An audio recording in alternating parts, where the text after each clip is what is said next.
mayors across the country. This has been a topic for urban centers all across America, and as cities, I think it's fair to say, who have some of the largest populations that are being challenged by policies or whatever you might call it out of Washington, that we stand united as well. And with that, for her hard work and for her leadership as well, if you could, with a round of applause, take and introduce our Lieutenant Governor. Oh, thank you.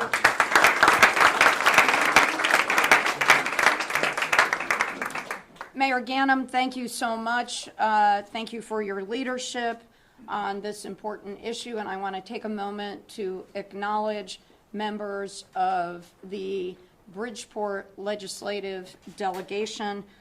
We have Senator Marilyn Moore joining us today. We have Representative Steve Staffstrom joining us, and also Representative Jack Hennessy. We appreciate all their good work in the state legislature. And Representative Antonio Felipe, thank you for coming, sir. So with that, I want to thank everyone for coming.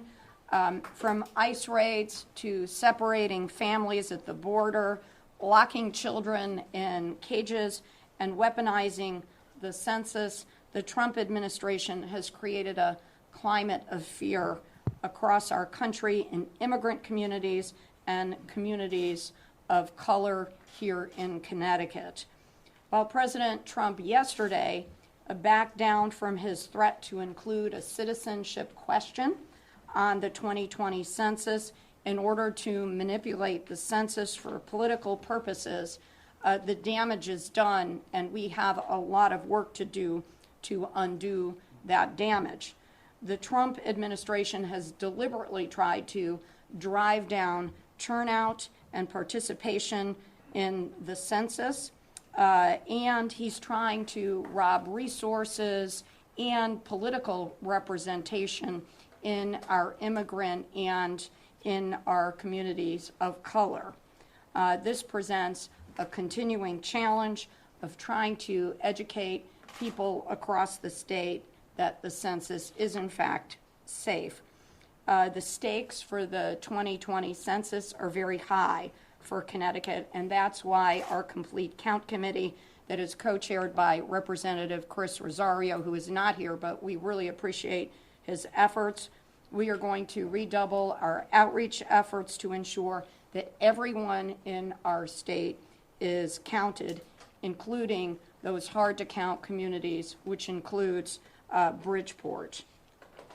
Following yesterday's executive order, we continue to be very alarmed and disturbed by the president's use of the power of information held by federal agencies as a tactic to intimidate, to incite fear in our state and across the country. And of course, today that fear is felt even more with the threat of the ICE raids that we are here to talk about. And so with that, it is my pleasure to introduce Claudia Connor. Claudia is the CEO and president of the Connecticut Institute for Refugees and Immigrants. Claudia.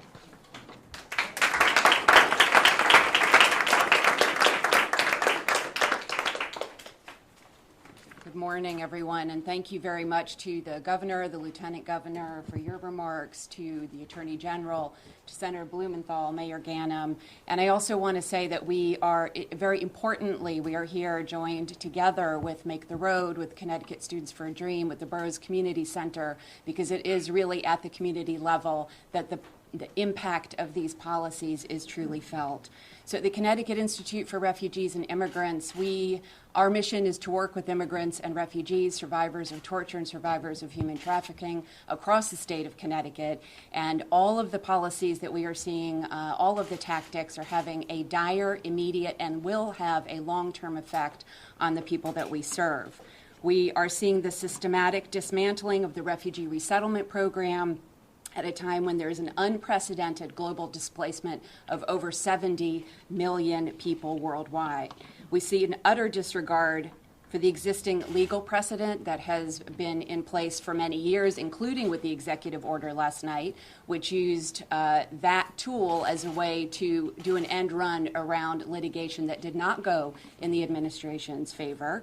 And we see, as has been said, an escalation of tactics on the part of ICE and Homeland Security to target people who are foreign-born, yes, criminals, no, flight risk, no.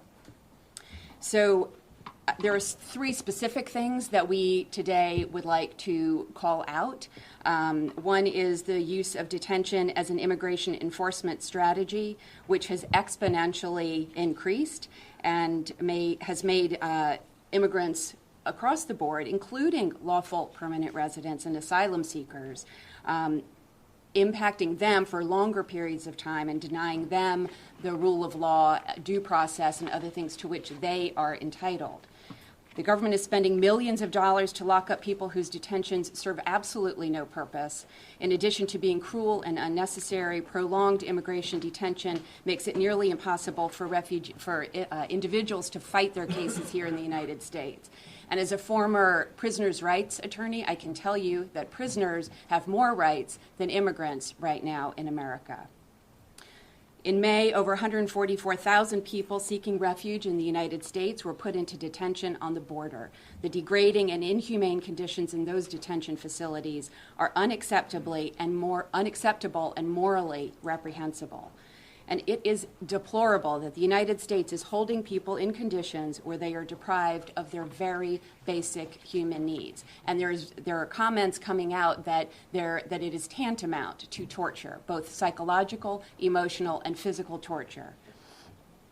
The citizenship question, as the Lieutenant Governor said, the President did back off trying to get that into the census for 2020, but the executive order that came out at about 11 o'clock last night basically does use information and calls upon many agencies, including the Social Security Administration, to turn over information to the Commerce Department.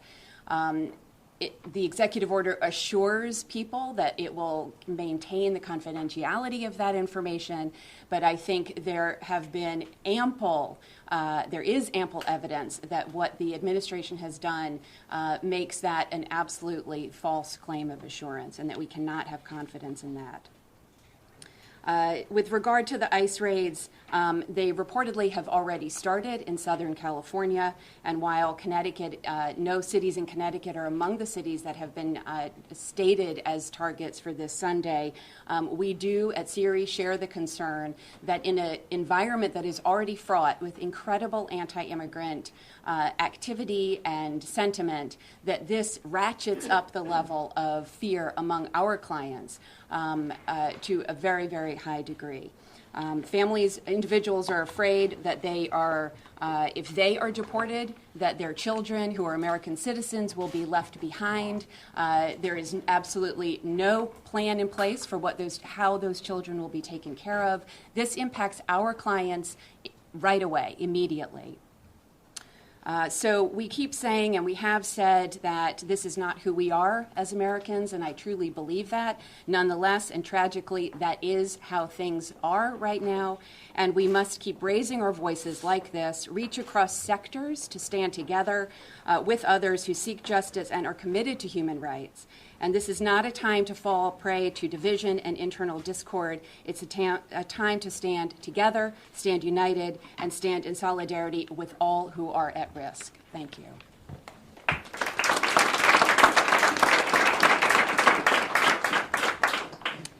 Thank you, Claudia.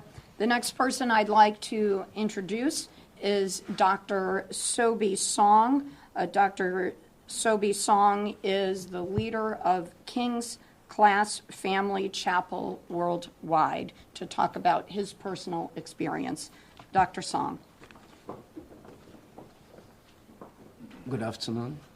Greetings to the Governor, Lieutenant Governor, the Senators, the reps, and distinguished personality. I want to really appreciate everyone here this afternoon.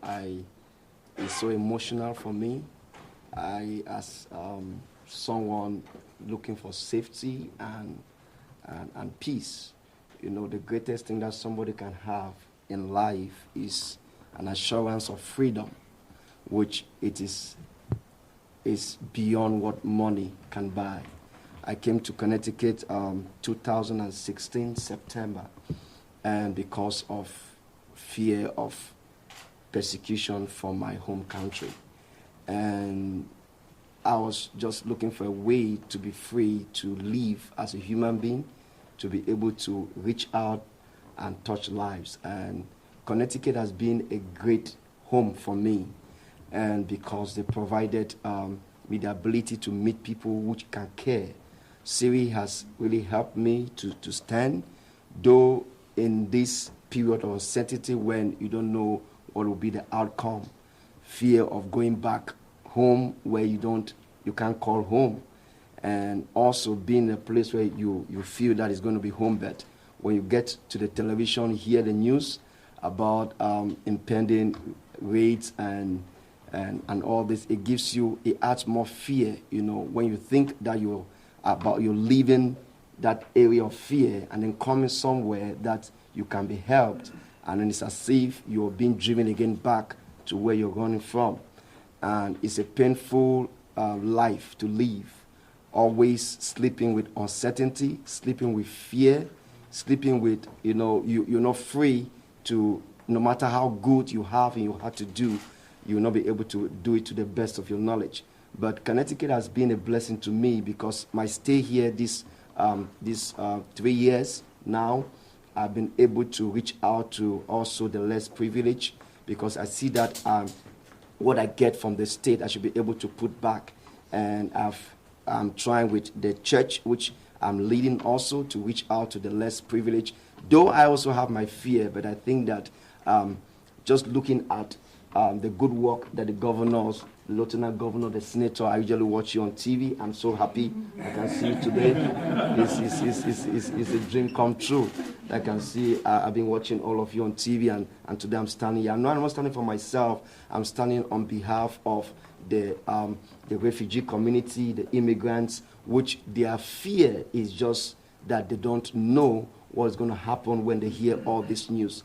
And I want to plead on behalf of them, whatever this great state, you've been doing so much. It's just much that you've done that asking is as if we are not grateful. And I usually tell my lawyer that no matter the outcome, for the fact that I was in Connecticut for these 3 years, whatever happens after now, even if I'm not going to be able to leave again, I would think that probably Connecticut did something great. At least they gave me an opportunity to touch one life for the short time I was here. I want to thank you on behalf of the immigrant community, the refugees, and may you keep doing the good work. And I know that Connecticut will only go from glory to glory. God bless you and God keep you. Thank you very much.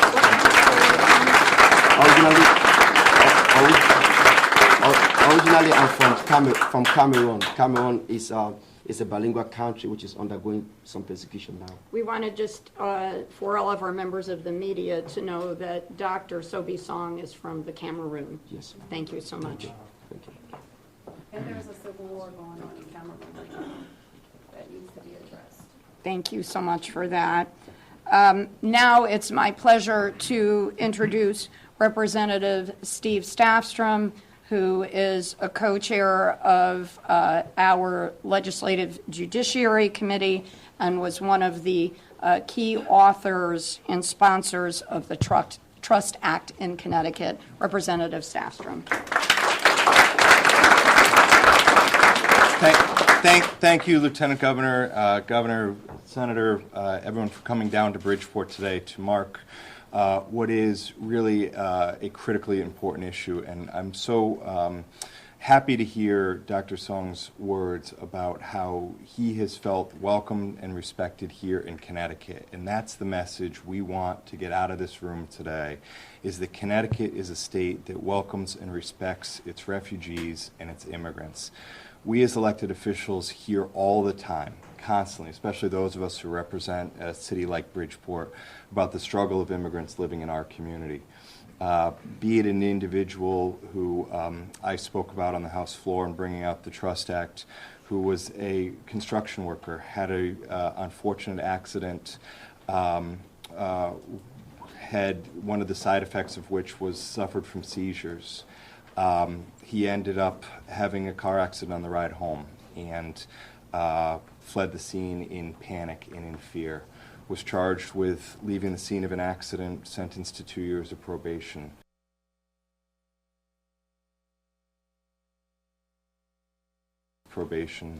Showed up at his very last probation hearing, and ICE was standing there waiting for him. I met with a constituent a couple weeks ago who was an honor student at Fairfield U. Her sister is a scholar athlete at UConn. They own a 4-family house here in the south end of Bridgeport, and he was recently deported after being in the United States for well over 20 years, picked up in an immigration raid. These are the stories.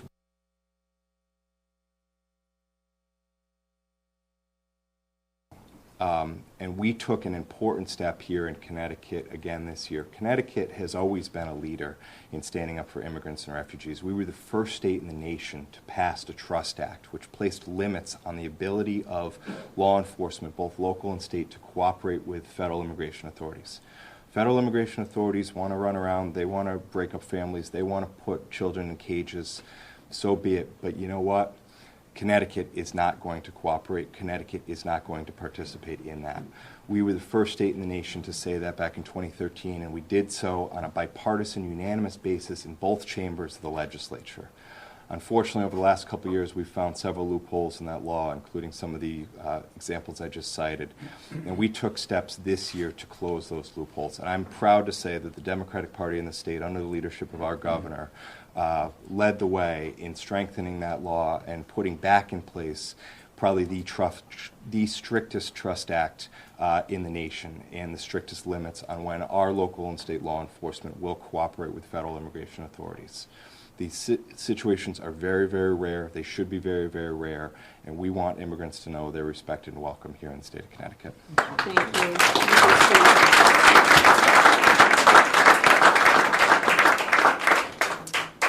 It is my pleasure to introduce a fighter at the federal level against these very unfair and unjust policies, our United States Senator Richard Blumenthal. Thank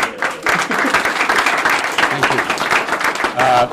First, thanks to Steve Stastrom and our Connecticut legislature and the leaders who are here today, Governor, Lieutenant Governor William Tong, our Attorney General, and all of the elected leaders, locally and state.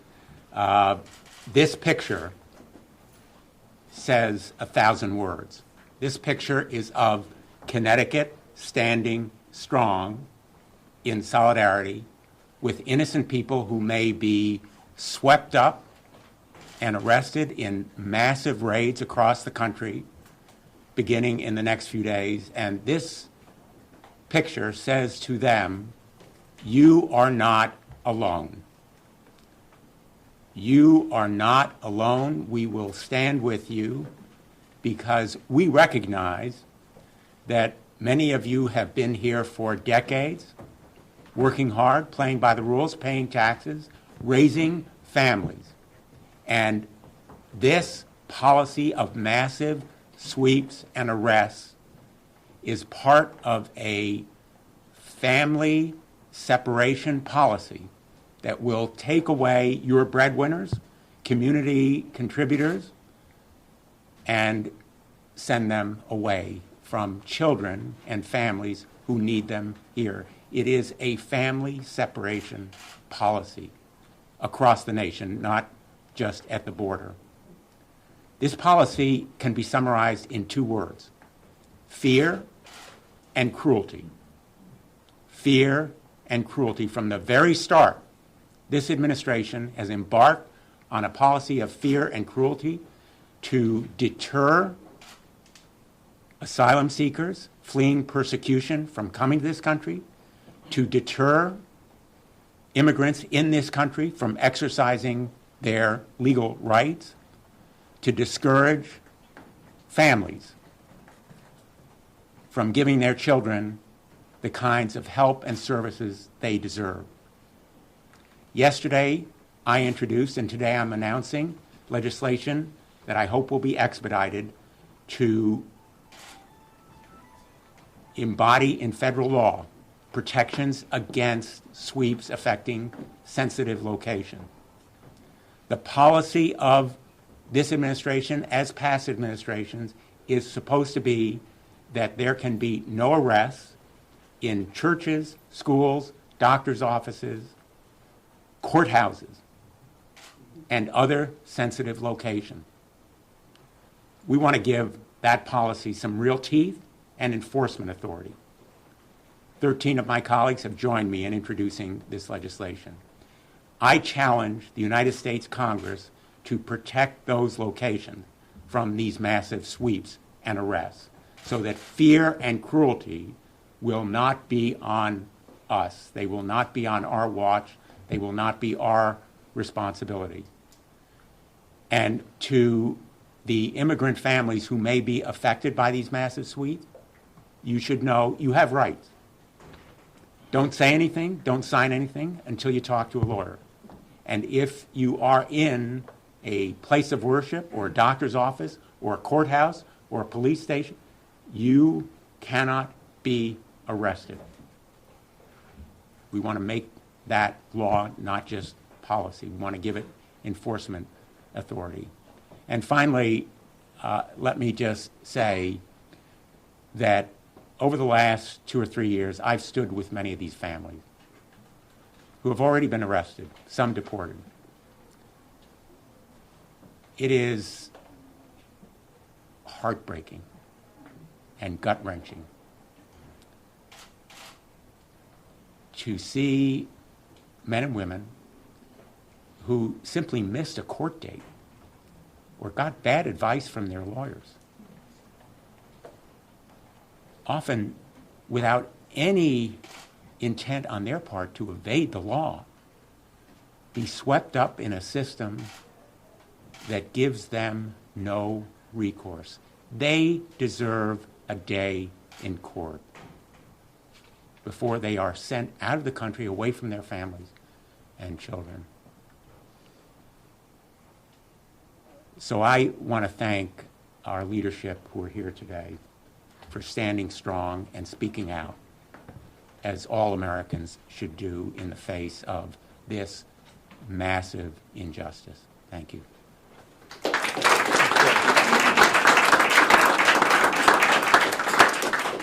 Thank you so much, Senator Blumenthal. It is my pleasure to introduce a fighter for Connecticut and a protector of civil rights for everyone in our state, our Attorney General William Tong. Thank you, Madam Lieutenant Governor. Thank you all for being here today. Those of us who have the opportunity to serve all of you deal with some pretty tough issues, and we see some ugly things day to day. But nothing prepares you for that image that we saw a couple of weeks ago of a father lying in a river, the Rio Grande, next to his daughter. Both dead, both the product of a panic caused by the President of the United States and, as Senator Blumenthal, a policy fueled by fear and cruelty that is utterly pointless. And so we're here today to say that we stand with all the immigrant families of this state and this country, but also to say that all of us are linking arms together, I've said it many times, as a firewall, because we are here to protect and defend every family here in Connecticut, including our immigrant families here in Connecticut. And we do that because as I look around this room, Senator Blumenthal said, this picture says 1,000 words. Well, I see the Martinez family standing right here. I see the Bysiewicz family from Greece and Poland, the Ganem family from Lebanon. Senator Blumenthal and I both have the honor of having served and now serving as attorneys general for this state. We are both the sons of immigrant fathers. So we are here not just to protect immigrant families, we're here to protect our own families. Because this is who we are as a state and as a country. And so let me just say what we're going to do here in the state of Connecticut. Working with the governor is going to issue guidance to state agencies, state departments, state officials, state police, state and local law enforcement about their obligations to follow the law and the Trust Act as written by Representative Staffstrom and the legislature, and not to cooperate with an unlawful and unjust system of immigration enforcement, and not to be co-opted by the federal government. State and local law enforcement need to do their jobs, not the job of the federal government. That's number one. Number two is we're going to work with our partners like SERI. 32BJ, I think, is represented here today, SEIU. We're going to work with our partners. We don't have the ability to represent individuals, but we can help. And the Attorney General's office will do everything we can to help individuals in their individual cases through our partners in the community and through their lawyers. We're going to take legal action whenever possible. If you wanted to know why the Attorney General's office needs a civil rights department, this is why. And we're working with our multi-state partners in New York and in Massachusetts and across the country, and we will take action against the President of the United States whenever and however we can. Let me just close by saying we have 200 lawyers in the Attorney General's office, 315 total staff. We are ready to do everything we can to protect and defend Connecticut's families. And working with the Lieutenant Governor, yesterday we saw the President of the United States stand there and concede that there will be no question about citizenship on the census. He lost. He lost because Connecticut partnered with New York and many other states as lead plaintiffs, took on the President of the United States, and we beat him.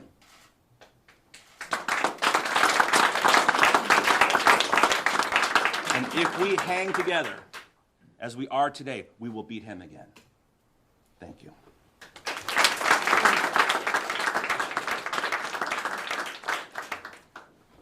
And now it's my pleasure to introduce our fearless leader of Connecticut, Governor Ned Lamont.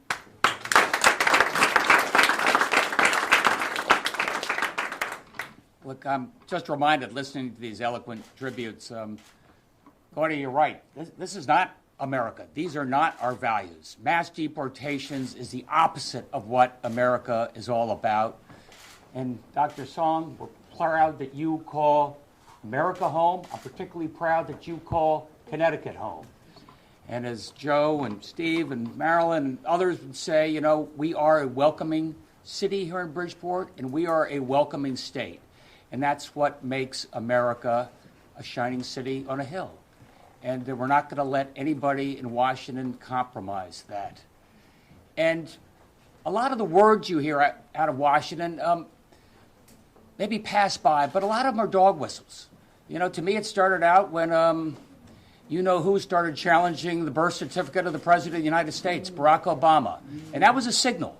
That was a signal that you are not like us. You are not really one of us. Really? Citizenship, as Susan would say. You know, what's the matter with finding out who's a citizen? Well, it deters and discourages and scares people afraid to participate in a census when they hear that. I was struck a year ago when campaigning that at that point you began to see the separation of kids from their mothers, kids from their family, the beginning of what has turned into be a horrific nightmare for our country. And I think as governor, how does this, impact us right here, Dick and William, they're going to be fighting the good fight down in Washington, fighting the laws, protecting us every way we can. But it hit home for me when I met a number of teachers and folks in the immigration community who pointed out after all that press a year ago about kids in cages and separation from their parents, a lot of children of color stopped going to school for a few days or a week. And Hispanic kids were asking their mothers, really, is it safe for me to be going? Maybe I can just stay home for a few days. And that is the dog whistle that is so un-American. And that's why we're standing up today. in our own modest way, making it easier for parents to know what to expect, what to plan. Dick and William will tell them what your rights are standing up, and Susan and I and the political leadership here are going to be here every day reminding you we're proud to call you our fellow Connecticut nutmeggers. We're proud that you're here. We're proud that you're going to our schools. We want you to go on to UConn. We want you to start up a family here, and that's why we're all here today. Thank you, everybody. Thank you.